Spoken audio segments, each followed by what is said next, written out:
Kompolnas ikut awasi kasus penganiayaan dokter koas di Palembang, Sumatera Selatan.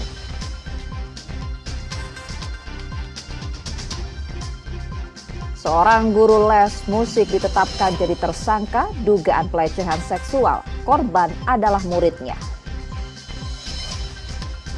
Protes jadwal Piala AFF, pelatih timnas Indonesia ditegur Ketua PSSI.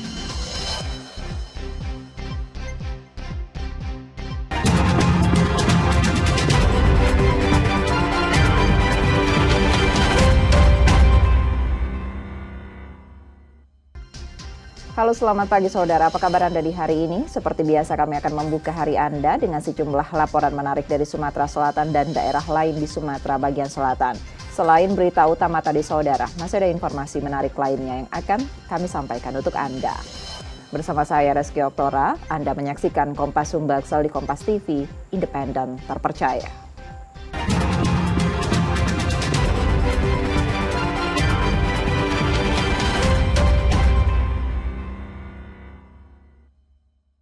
Kita buka informasi yang pertama hari ini saudara. Komisi Kepolisian Nasional turut mengawal kasus penganiayaan terhadap dokter koas di Palembang, Sumatera Selatan. Kompolnas memeriksa semua bukti serta rekam jejak digital yang akan dicocokkan dengan temuan polisi dalam proses penyidikannya. Kasus penganiayaan terhadap dokter koas FK Unsri yang dilakukan sopir orang tua sesama koas masih bergulir dan mendapat perhatian dari berbagai pihak termasuk Kompolnas. Sejak Senin lalu, Kompolnas ikut mengawal kasus ini dengan memeriksa korban, saksi, dan mengumpulkan bukti serta rekam jejak digital. Komisioner Kompolnas Hoirul Anam menyatakan temuan pemeriksaan ini akan dicocokkan dengan hasil penyidikan polisi. Mereka juga akan memeriksa Lady Aurelia Pramesti dan ibunya Sri Meilina yang sebelumnya sudah diperiksa polisi sebagai saksi. Terkait pemindahan pemeriksaan kedua saksi tersebut, Hoirul menegaskan bahwa itu masih sesuai dengan aturan hukum dalam konteks kenyamanan. Kompolnas juga meminta agar kasus ini ditangani secara profesional dan transparan. Kami ngecek semua rekam jejak digital dan rekam jejak digital itu apakah menjadi satu starting point untuk menentukan konstruksi peristiwanya kayak apa, ya, konstruksi kerangka kejahatan yang sesuai dengan pidananya kayak apa, kami cek itu dan semua yang terkait pembuktian digunakan untuk penetapan tersangka. Sarannya untuk kita semua, untuk penyidik, untuk kita semua, untuk masyarakat, ayo kita bersama-sama mengawal proses kasus ini secara profesional. Setelah sopir pribadi ditetapkan sebagai tersangka, proses penyelidikan kasus ini masih dilakukan oleh Unit 5 Subdit 3 Jatan Ras di Treskrimum Polda Sumsel. Reski Oktora, Muklas Diferensial, Kompas TV, Palembang, Sumatera Selatan. Seorang guru les piano di Palembang jadi tersangka dugaan pelecehan seksual. Korban merupakan murid lesnya.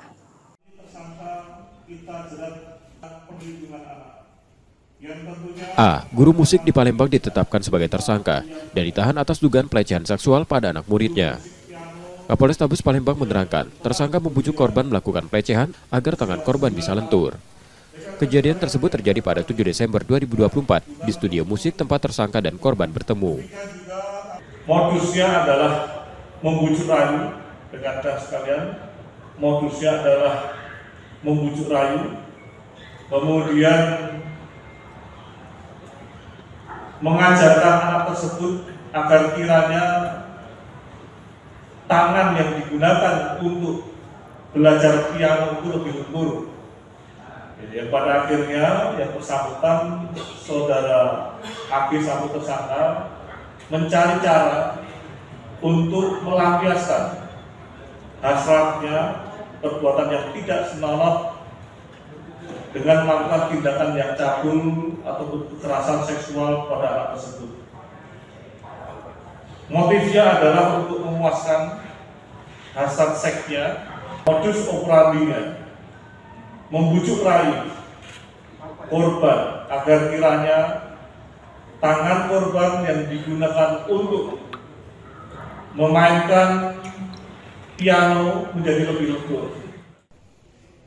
Tersangka terancam hukuman minimal 5 tahun penjara. Yudi Kiswanto, Kompas TV, Palembang, Sumatera Selatan. Satuan Reserse Narkoba Polrestabes Palembang, saudara, memusnahkan barang bukti sabu-sabu seberat 2,1 kg dengan diblender. Pemusnahan ini dilakukan untuk melengkapi berkas 5 tersangka kasus dugaan penyalahgunaan narkoba. Langkah ini merupakan bagian dari proses hukum yang tengah berjalan. Barang bukti narkoba jenis sabu seberat 2,1 kg dimusnahkan Satres Narkoba Polrestabes Palembang setelah melalui uji laboratorium forensik oleh tim Lab 4 Polda Sumsel. Hasil uji tersebut menunjukkan sabu tersebut positif mengandung amfetamin. Setelah uji lab, barang bukti dimusnahkan dengan diblender bersama pembersih keramik lalu dibuang ke saluran air. Pemusnahan ini dilakukan untuk melengkapi berkas perkara 5 tersangka, sekaligus mencegah penyalahgunaan oleh oknum yang tidak bertanggung jawab. Bank utama adalah polda-polda perbatasan Aceh, Riau, Sumut, Kepri, Bangka Belitung adalah polda-polda perbatasan yang terjangkau oleh sarana transportasi dari luar dengan mudah. Tentunya dengan adanya posisi di hulu tersebut, apabila dilakukan penegakan hukum, pengamanan, penjagaan secara akurat, tentunya barang bukti sabu yang akan dimasukkan ke daratan pulau-pulau di Indonesia, khususnya Pulau Sumatera, itu jangan terjadi. Kelima tersangka diketahui merupakan pengedar narkoba jaringan lintas provinsi. Yudi Kiswanto, Kompas TV, Palembang, Sumatera Selatan. Sorotan lainnya, saudara, akan kami hadirkan usai jeda. Tetaplah di Kompas Sumbaksel.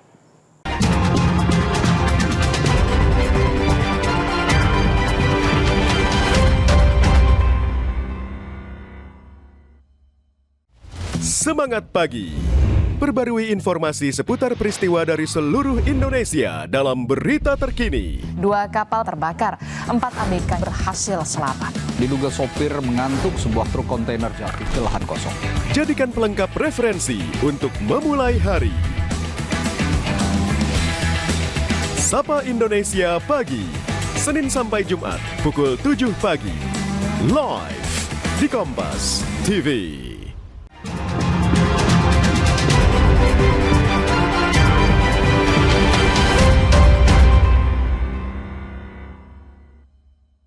Terima kasih, saudara, masih bersama kami di Kompas Sumbaksel, dan saatnya kita melihat sorotan dari daerah di Sumatera bagian selatan. Berikut laporan dari Lampung dan Kepulauan Bangka Belitung.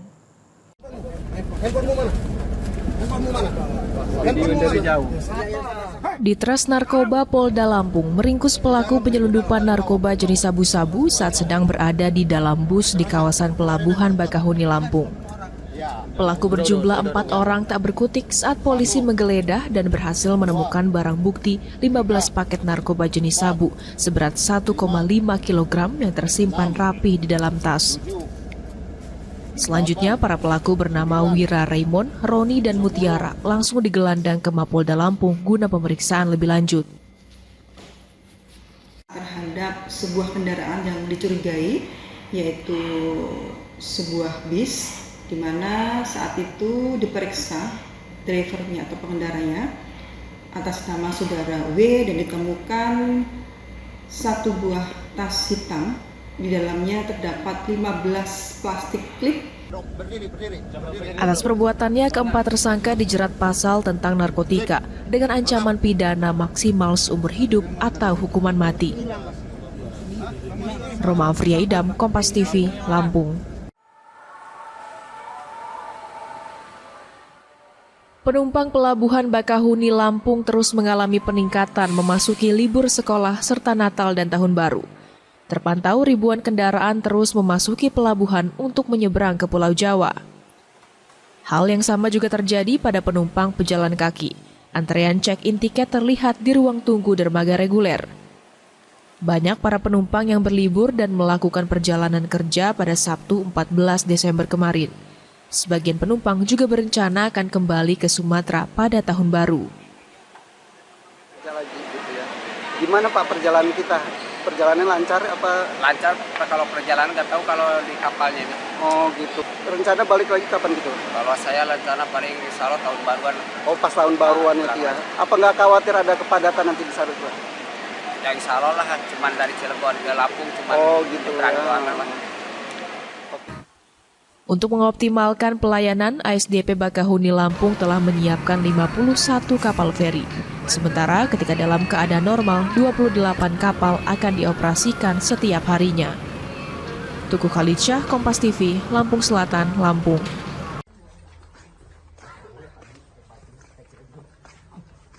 Hian Fung alias Juragan diamankan di rumahnya lantaran mengedarkan narkotika jenis sabu. Saat melakukan penggerebekan, polisi menemukan barang bukti sebanyak 7 paket besar narkotika jenis sabu.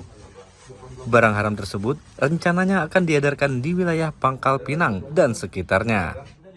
Penangkapan ini berawal dari laporan warga yang resah dengan aktivitas mencurigakan pelaku yang diketahui telah beberapa kali melakukan peredaran narkotika di sekitar rumahnya. Kita mendapatkan informasi bahwa dalam rangka pengamanan pemilu ini akan ada barang masuk, ya, karena banyaknya aktivitas kepolisian, padatnya pengamanan, sehingga ini dimanfaatkan oleh bandar narkoba. Kemudian kita dalami dan alhamdulillah berhasil kita ungkap, ya. Ini Hian Fung alias Juragan ini, ya, dia memasukkan barang ini 1 kilo, kemudian sempat diedarkan sebagian, berhasil kita lakukan penyelidikan dan kita amankan, ya, dengan barang bukti 7 on, ya, 7 on lebih. Kemudian ada timbangan dan alat lain. Mereka caranya adalah dengan cara mengisi bandar-bandar yang tingkat menengah. Nah, ini Juragan ini.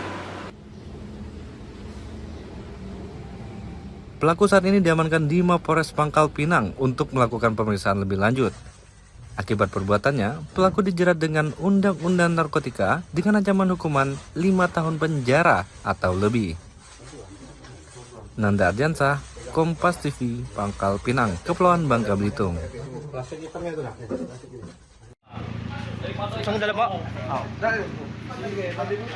Dua pemuda berinisial HS alias Aresta dan HB alias Helbi diamankan petugas setelah melakukan aksi pencurian motor milik temannya di Desa Kace, Kabupaten Bangka.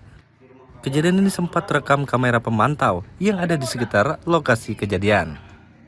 Menurut keterangan pelaku, hasil penjualan motor curian tersebut digunakan untuk membeli narkoba jenis sabu dan keperluan sehari-hari. Para tersangka main ke kos-kosan korban, kemudian diajak ngobrol, salah satu tersangka keluar. Satu lagi tersangka asik ngobrol, mengalihkan perhatian. Ternyata yang salah satu tersangka ini mengamankan motornya keluar dari TKP kos-kosan. Kemudian setelah dia mengamankan di jarak beberapa puluh meter dari kos-kosan, kemudian tersangka ini kembali ke kos-kosan lagi untuk ngobrol. Kemudian mengajak pulang. Nah, temannya satunya ketika pulang, kendaraan yang dibawa yang milik tersangka akhirnya mendorong kendaraan yang dicuri, dibawa lari. Jadi berdasarkan hasil penyelidikan dari rekan-rekan penyidik, tangkaplah kedua tersangka tersebut. Saat ini, kedua pelaku ditahan di Mapolda Kepulauan Bangka Belitung untuk menjalani penyidikan lebih lanjut. Kedua pelaku akan dikenakan pasal pencurian serta penyalahgunaan narkoba. Nanda Ardiansah, Kompas TV, Pangkal Pinang, Kepulauan Bangka Belitung. Demikian tadi sorotan dari Lampung dan Kepulauan Bangka Belitung, saudara. Usai jeda kami akan kembali lagi, tetaplah bersama kami.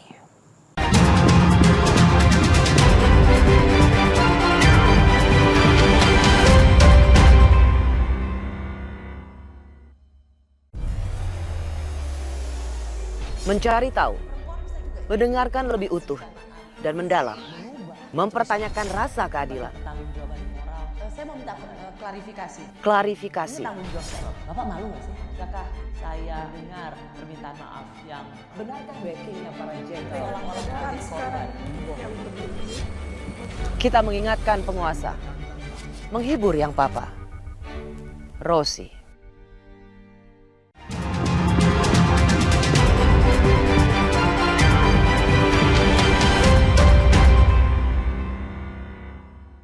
Masih bersama kami saudara dan saatnya kita melihat sorotan dari Bengkulu dan Jambi. Berikut laporan selengkapnya.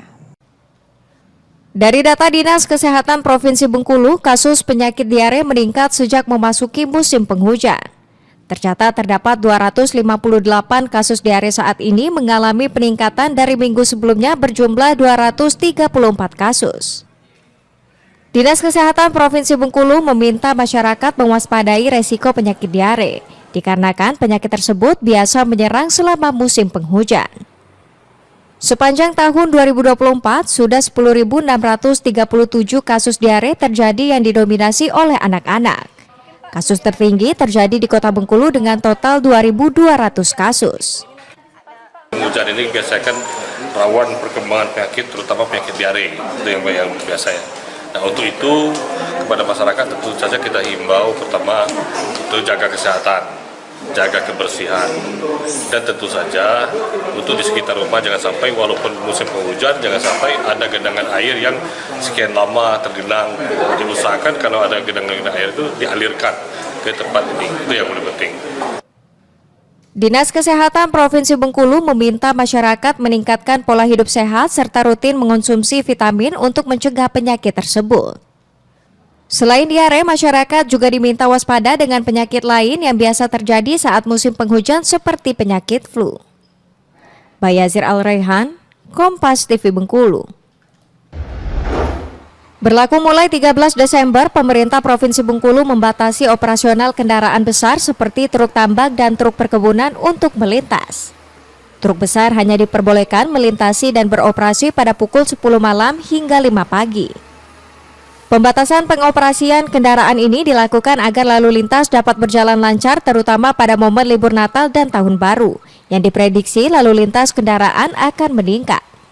Tak hanya itu, pembatasan juga dilakukan untuk memperlancar distribusi bahan pokok, sehingga harga tetap stabil hingga awal tahun mendatang. Saat ini Pemprov sudah menyurati perusahaan agar dapat mengikuti edaran tersebut. Kendaraan-kendaraan batubara, perkebunan, kiranya tidak melakukan bongkar muat ataupun melakukan perjalanan itu di siang hari. Kita atur malam hari, mulai dari jam 9 malam atau jam 10 malam sampai dengan jam 5 pagi. Sehingga untuk distribusi bahan pokok selama Natal ini bisa terjamin. Selain itu, demi menjaga pasokan BBM aman selama periode Natal dan Tahun Baru, Pemprov juga telah bersurat ke Pertamina untuk menyiapkan alokasi tambahan. Bayazir Al-Raihan, Kompas TV Bengkulu. Seorang oknum aparatur sipil negara atau ASN di lingkup pemerintah Provinsi Jambi dipecat atau diberhentikan sementara dari jabatannya sebagai ASN akibat ketahuan mencabuli seorang anak pelajar SMP. Pemecatan oknum ASN ini disampaikan langsung oleh Kepala Bidang Penilaian Kinerja Aparatur dan Penghargaan BKD Provinsi Jambi, Haryanto. Haryanto mengatakan pemberhentian sementara oknum ASN ini sesuai dengan undang-undang yang berlaku. Sebelumnya Polda Jambi telah menahan dan menetapkan oknum ASN yang berinisial Y alias R sebagai tersangka pencabulan terhadap anak. Dan video pencabulan ini sempat viral di media sosial. Hukumnya berlaku sesuai dengan ASN. Kalau PSN di pasal 276 itu kalau PNS ditetapkan tersangka dan ditahan itu diberhentikan sementara. Nah, pemberlakuan sementara itu sampai dengan adanya pemberhentian pendidikan atau putusan ingkrah. Kalau putusan ingkrah yang sudah ditetapkan nanti, pemberhentian sementaranya akan berakhir dan akan diproses sesuai dengan putusannya. Kini proses hukum ASN tersebut masih berproses di Polda Jambi dan tersangka sudah ditahan di sel Mapolda Jambi. Sebelumnya pelaku telah melakukan pelecehan seksual terhadap anak di bawah umur. Ratnasari, Kompas TV Jambi. Direktorat Reserse Narkoba Polda Jambi memusnahkan 5,4 kg barang bukti narkotika jenis sabu dan ribuan butir pil ekstasi senilai 8,6 miliar rupiah. Pemusnahan narkotika jenis sabu ini dilakukan dengan cara dimasukkan ke wadah besar dan dilarutkan menggunakan air dengan campuran deterjen pencuci pakaian. Sementara pil ekstasi dimusnahkan dengan cara di blender. Total keseluruhan barang bukti ini didapati dari 8 orang tersangka dari 4 laporan polisi, merupakan hasil pengungkapan 2 bulan terakhir oleh Ditres Narkoba Polda Jambi. Dalam pemusnahan ini seluruh tersangka dihadirkan, bahkan pemusnahan barang bukti ini dilakukan oleh tersangka. Sebelum dimusnahkan, narkotika tersebut dilakukan uji tes untuk mengecek bahwa barang bukti tersebut memiliki kandungan narkotika. Total barang bukti untuk jiwa yang terselamatkan dengan biaya dikeluarkan negara atau pemerintah dengan barang bukti yang ada di hadapan kita ini, apabila 1 gram sabu digunakan untuk 5 orang, maka jiwa yang terselamatkan 27.373 jiwa.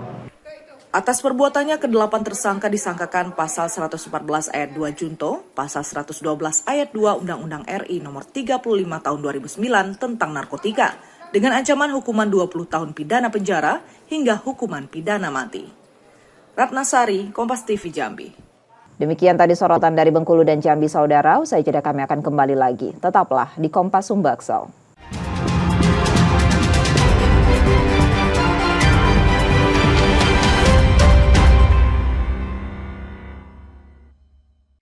Rehatkan diri dari belenggu rutinitas. Saya Muhammad Syahriza hadir selama 1 jam ke depan dalam program Sapa Indonesia Siang. Saudara, sejumlah domba di wilayah Xinjiang, Tiongkok rutin melakukan perawatan mandi obat. Nyalakan semangat baru dengan ragam informasi dari seluruh penjuru negeri. Salah satu kata gaul yang kerap digunakan oleh generasi muda. Sapa Indonesia Siang, Senin sampai Jumat pukul 1 siang. Live di Kompas TV.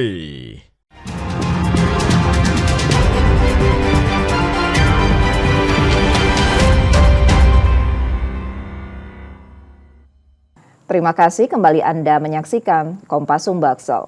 Untuk membantu masyarakat di Palembang dan seluruh Provinsi Sumatera Selatan, Korem 044 Garuda Dempo membangun fasilitas MCK umum dan sumur bor melalui program Basemah.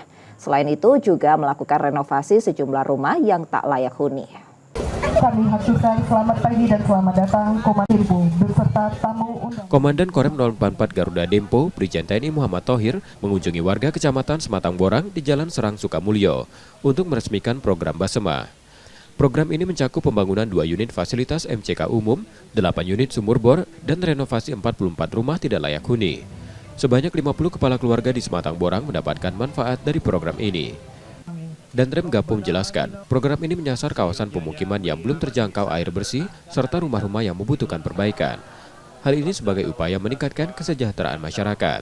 Kita menyasar di daerah-daerah yang relatif PDAM belum bisa masuk, itu daerah-daerah yang relatif jauh dari saluran dari PDAM.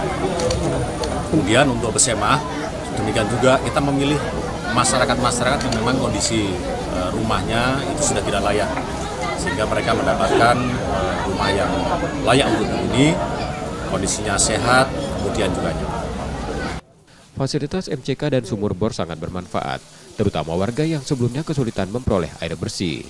Sangat bermanfaat bagi masyarakat di sini, karena di sini belum masuk PDAM. Jadi setiap musim kemarau itu kami beli di depan menggunakan motor ataupun kendaraan-kendaraan lainnya.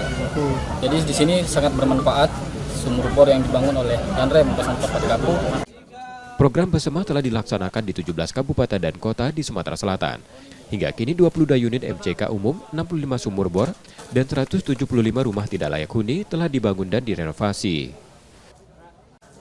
Nur Muhammad, Kompas TV, Palembang, Sumatera Selatan. Sementara itu, pemerintah Kota Palembang mengajak para ibu untuk terus mengembangkan UMKM. Skema tepat sedang disiapkan. Dukungan ini diharapkan dapat meningkatkan perekonomian masyarakat secara berkelanjutan.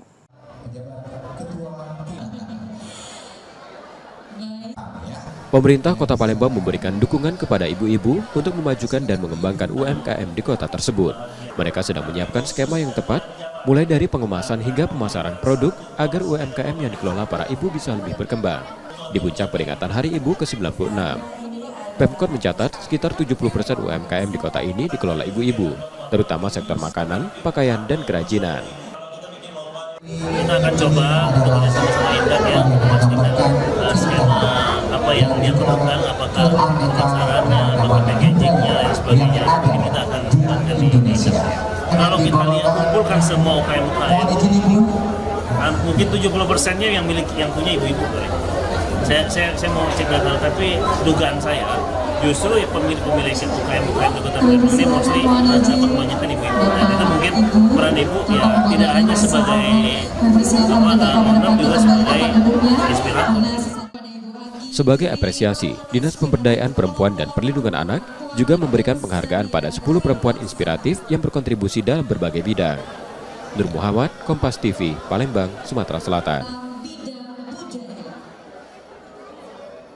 Pemerintah Kota Palembang memanfaatkan platform media sosial TikTok untuk mempermudah masyarakat mengakses informasi lowongan kerja. Inisiatif ini diharapkan dapat membantu pencari kerja mendapatkan informasi dengan cepat dan mudah.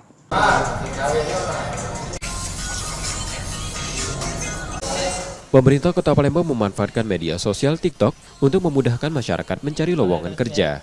Melalui akun TikTok Ado Gawe Palembang, warga dapat mengakses informasi tentang perusahaan yang membuka lowongan. Setiap hari ada sekitar 20 lowongan kerja terbaru yang bisa dilihat masyarakat.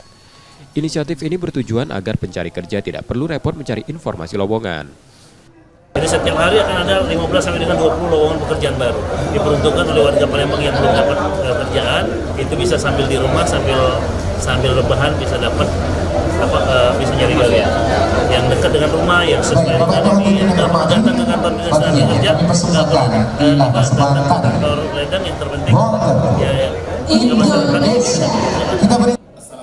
Data Dinas Ketenagakerjaan Kota Palembang, tingkat pengangguran terbuka pada Februari 2024 tercatat 3,97% dari 4,6 juta angkatan kerja, turun 0,56% dibanding tahun sebelumnya.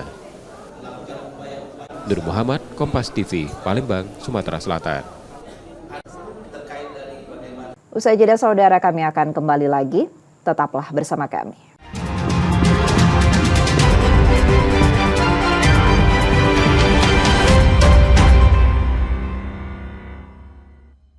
Saya sebagai relawan tidak boleh mengeluh capek. Saya ambil berhanya aja. Masih saya dikasih umur panjang, saya masih tetap jadi tagana. Gali esensi fenomena. Marwah paling mendasar itu integritas sebetulnya. Karena kalau aturannya semua sudah diatur. Ya, ini akan jadi bom waktu kalau isu stunting tidak diatasi dan tidak dicegah. Temukan jawaban atas teka-teki peristiwa. Berkas Kompas. Setiap Selasa pukul 11 malam di Kompas TV.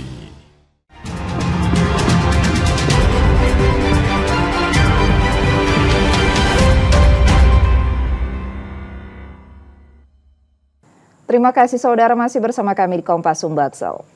Buruh di Sumatera Selatan berunjuk rasa di kantor Gubernur Sumatera Selatan. Unjuk rasa diambil sebagai bentuk protes menuntut revisi upah minimum sektoral Provinsi Sumatera Selatan.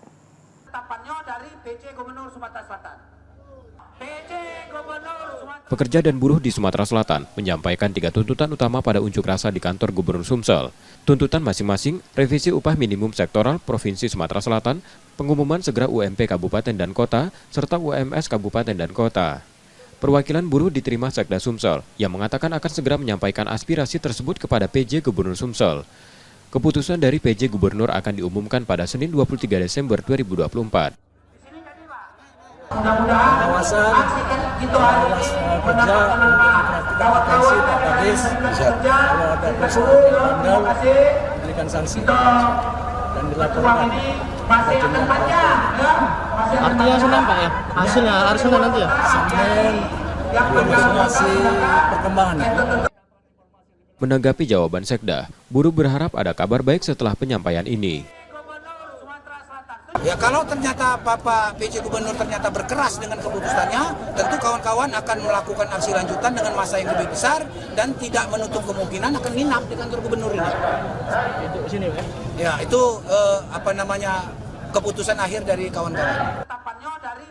Jika tidak ada perubahan, buruh mengancam akan melanjutkan aksinya di kantor gubernur. Muhammad Reza Pahlevi, Kompas TV, Palembang, Sumatera Selatan. Jelang Natal 2024, saudara, sejumlah gereja di Palembang tengah melakukan persiapan. Salah satunya melakukan aksi sosial untuk dibagikan kepada warga.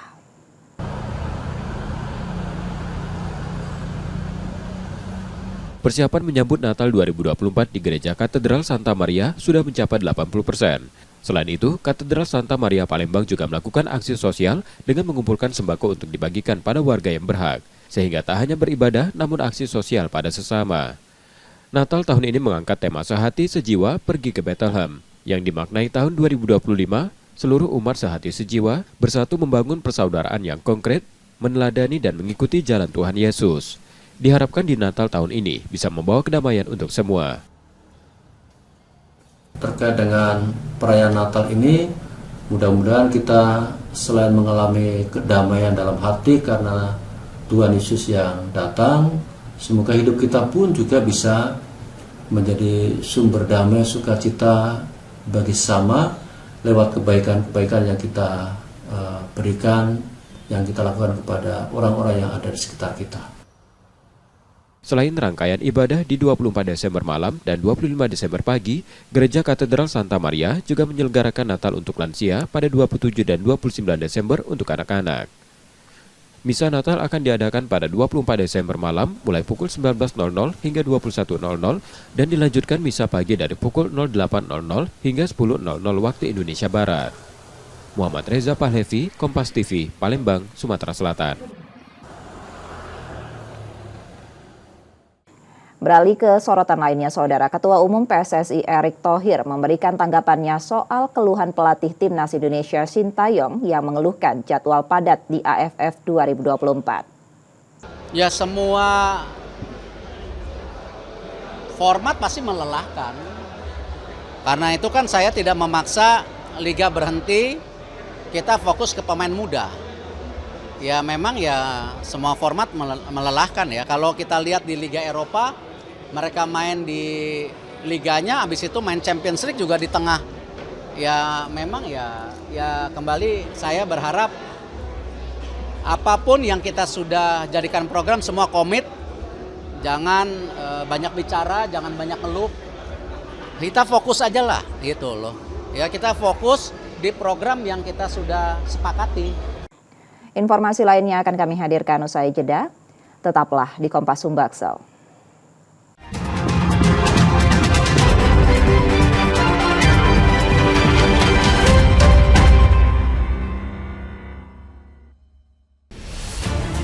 Saya, Budiman Tanurjo, menyambut Anda dalam sebuah forum berkualitas, mencermati Indonesia dengan bijak dari kacamata kebangsaan. Kita dapat menemukan banyak pemikiran konstruktif, kritis, dan taktis yang mampu menyelesaikan problem negeri ini. Satu meja The Forum live di Kompas TV.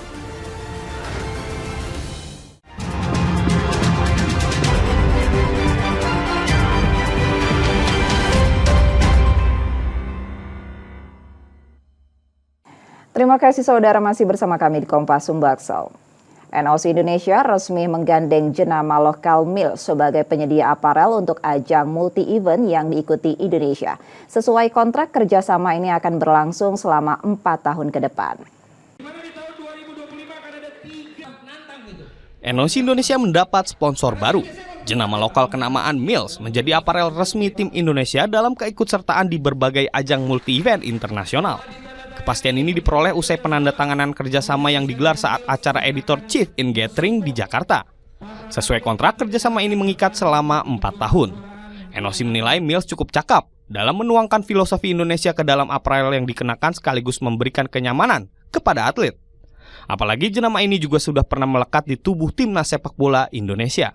Kedepannya kita juga tetap akan memberikan produk-produk yang terbaik, ya mudah-mudahan bisa lebih baik dari produk-produk sebelumnya untuk mensupport prestasi-prestasi atlet. Baik di kami nanti akan kami bagi juga menjadi beberapa kategori karena tidak semua cabur akan disamakan di Mills nanti. Sementara itu Persebaya Surabaya masih kokoh di puncak klasemen Liga 1 hingga pekan ke-15. Keberhasilan ini tak lepas dari lini belakang bajul ijo yang kokoh hingga mampu mencatatkan 7 kali clean sheet. Musim ini Persebaya Surabaya mampu tampil bagus dan konsisten. Hingga pekan ke-15 Liga 1, bajul ijo belum tergoyahkan di puncak klasemen sementara dengan koleksi 34 poin. Hasil ini berkat kerja keras seluruh pemain, terutama lini belakang yang mampu bermain disiplin hingga tampil solid. Duet dua center back Kadek Raditya dan Slavko Damjanovic menjadi kekuatan utama pertahanan yang belum tergantikan.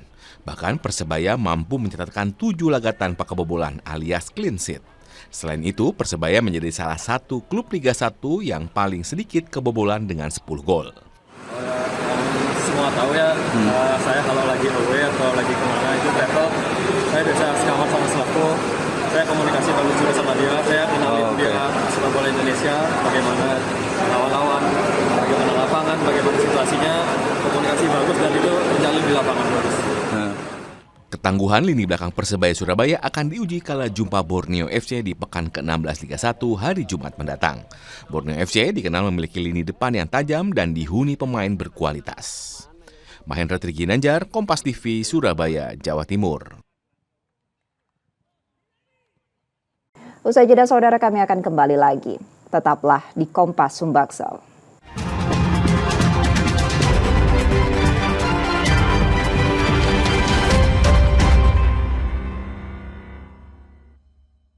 Sabtu dan Minggu, waktunya Anda mengejar berita-berita terhangat yang paling menjadi perhatian publik selama sepekan. Majelis Hakim Pengadilan Negeri Andolo, Konawe Selatan menolak eksepsi kuasa hukum Supriyadi.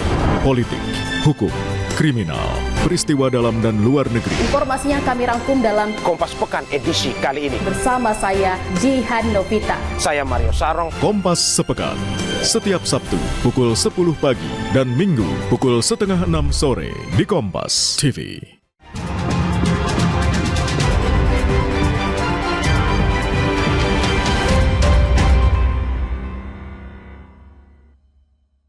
Terima kasih saudara masih bersama kami, dan jika Anda tidak sempat menyaksikan sorotan utama kami, berikut kilasan laporan utama Kompas Sumbaksel hari ini.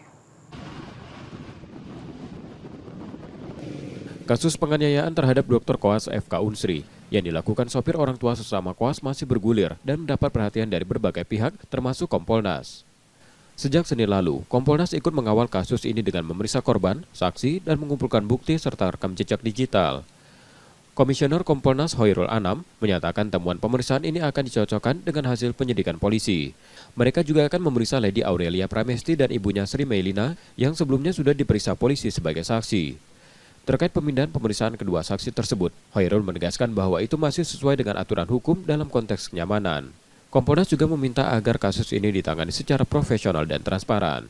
Kami ngecek semua rekam jejak digital, dan rekam jejak digital itu apakah menjadi satu starting point untuk menentukan konstruksi peristiwanya kayak apa, ya, konstruksi apa, kerangka kejahatan yang sesuai dengan pidananya kayak apa, kami cek itu, dan semua yang terkait pembuktian digunakan untuk penetapan tersangka. Sarannya untuk kita semua, untuk penyidik, untuk kita semua, untuk masyarakat, ayo kita bersama-sama mengawal proses kasus ini secara profesional. Setelah sopir pribadi ditetapkan sebagai tersangka, proses penyelidikan kasus ini masih dilakukan oleh Unit 5 Subdit 3 Jatan Ras di Treskrimum Polda Sumsel. Rizky Oktora, Muklas Diferensial, Kompas TV, Palembang, Sumatera Selatan.